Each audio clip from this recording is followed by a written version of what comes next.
Working in sales isn't easy.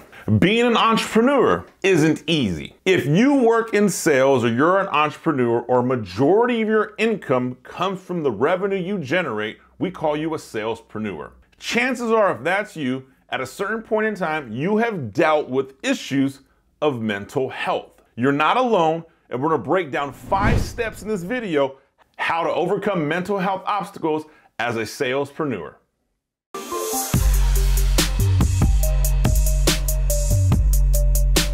So let's be honest here. Working in sales and working in entrepreneurship isn't for the faint at heart. Like, the actual skill of selling something, that's fairly easy.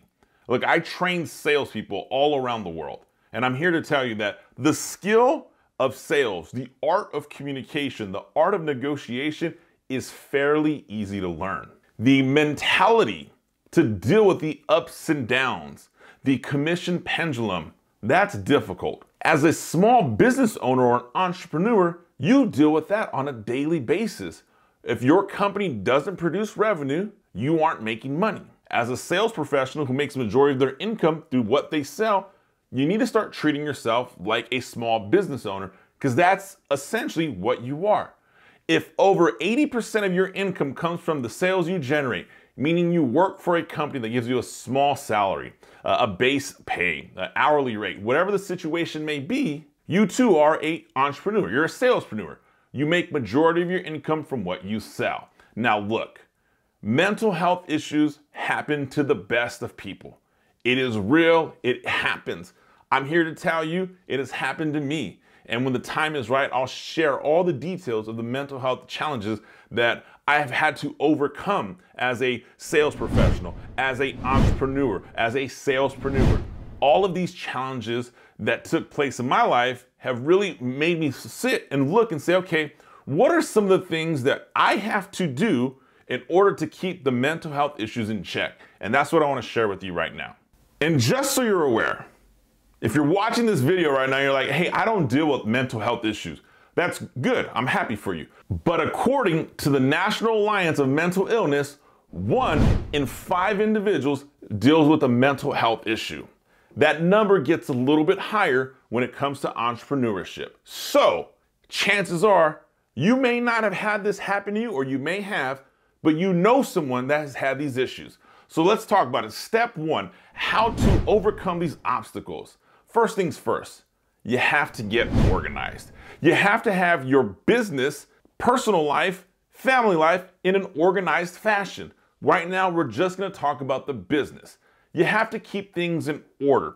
If you find your business, your workspace, your calendar completely cluttered, completely disorganized, you are going to have some challenges there. This can essentially become overwhelming and triggering. It can lead to a mental health breakdown. So take the opportunity to organize your workspace. Properly use a calendar, properly use a journal, properly use a to-do list, properly use your CRM. Whatever you need to do to keep yourself organized, do it. Matter of fact, take some time in your scheduling and mark off the time in your calendar that this is going to be the day or the hour that I'm going to keep myself organized. In my own personal business, I have 1 hour blocked off every day that's dedicated to just me. It's my own personal time. After that personal time, I put 30 minutes in my calendar to just review my calendar and ensure I'm organized for the meetings for my day. So that's 90 minutes of my day that is helping me get organized. Mental organization, and then the actual organization of things I need to do throughout the day. Because I know in my life, if things aren't organized and things are getting decluttered, or things are getting cluttered, let me rephrase that, I find myself in a really frustrated position. I find myself things triggering. And when things aren't organized and you deal with the commission pendulum of someone telling you, no, I'm not buying your product, no, I'm not buying your service, it magnifies, meaning someone just told me no, my desk is a mess, my life is a mess. You've probably had this happen to you. I've forgotten conference calls, I've forgotten meetings with clients, I've forgotten to send follow-ups. All of that happens because you're not organized. And when that happens, that leads to mental issues such as depression, such as loneliness, and a variety of other challenges. So do yourself the favor as an entrepreneur, as a salespreneur, take the time and get yourself organized. Number 2, set boundaries. Listen, if you are an entrepreneur, there's a beauty to this industry, right? I can do whatever I want, whenever I want. In theory, I set my own schedule. If you're a sales professional and you set schedule, you set appointments, you essentially control your own schedule. You have to set boundaries with employees, with customers, with prospects, with colleagues, with coworkers, with family. Set boundaries on when people can have access to you. You see, I've met sales professionals and salespreneurs that are like, I work 18 hours a day. I leave my house at 5 a.m. I get home at 9 p.m. I understand that. And I'm all about scheduling the grind. Like, I'm not afraid of hard work. I'm not afraid of long days. I'm not afraid of putting in the extra effort. But what I do, and what I highly recommend, is you set boundaries in advance. Meaning, if I'm going to limit my morning to my time only, then that's non-negotiable. If I'm going to make Friday afternoon at 3 p.m. my cutoff time because I've worked every day of the week 12 hours, then that's non-negotiable.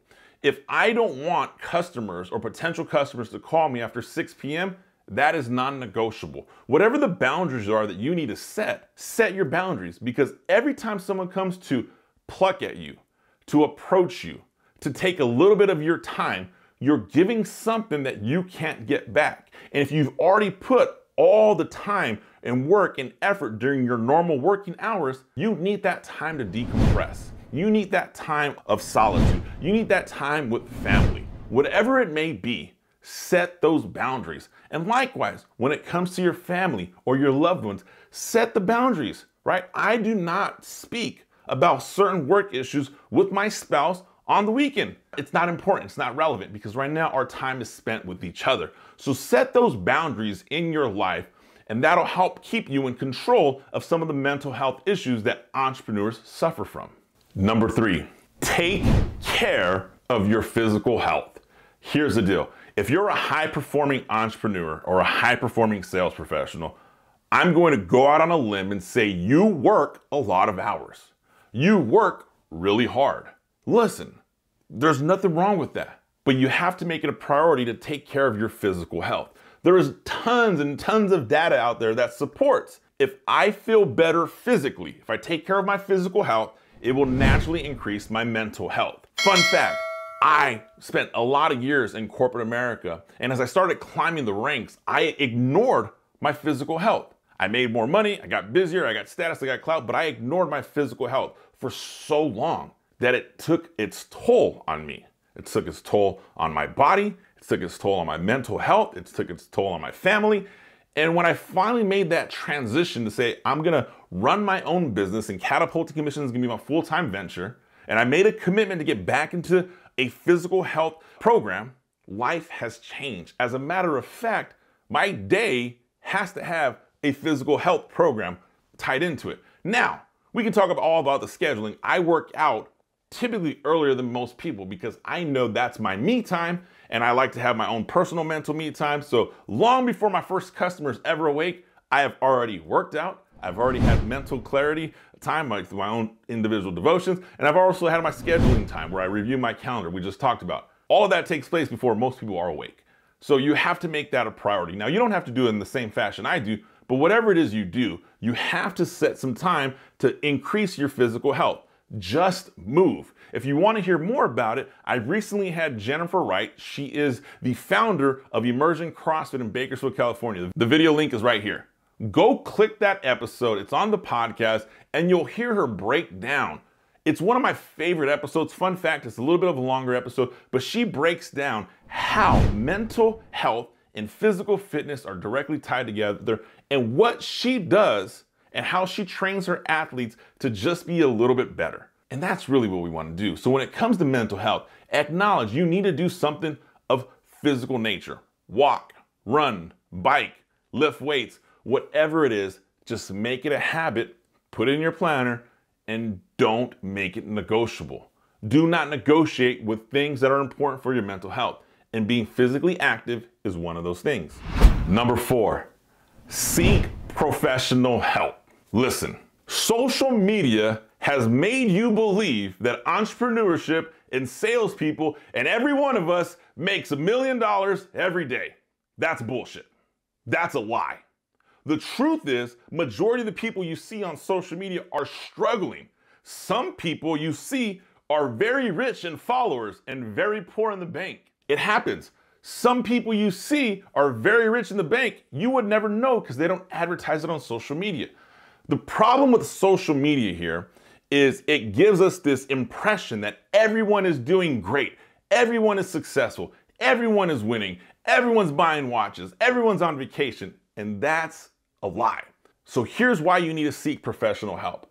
Get a professional therapist or professional coach or someone who's going to work with you through the mental challenges of being a highly functioning, highly efficient, highly successful salespreneur, entrepreneur, salesperson, you get it. And get a therapist, get someone you speak to that you can just talk about the challenges that come up in your business. If you hold those things in on you, they will drag you down. There's nothing wrong with saying, hey, I need help. Hey, I need to speak to somebody, and find a reputable, good therapist. I've been with my same therapist at this point almost 6.5, 7 years. And it took me a while to find him. And I can tell when I've had meetings with him. I can tell when I've missed a meeting with him. You just have to have someone that I'm going to speak with. So find that professional, get that person in your life, and make it a non-negotiable. And the fifth way to overcome some of the mental challenges or mental health challenges we experience is to get connected with others who've experienced same or similar challenges.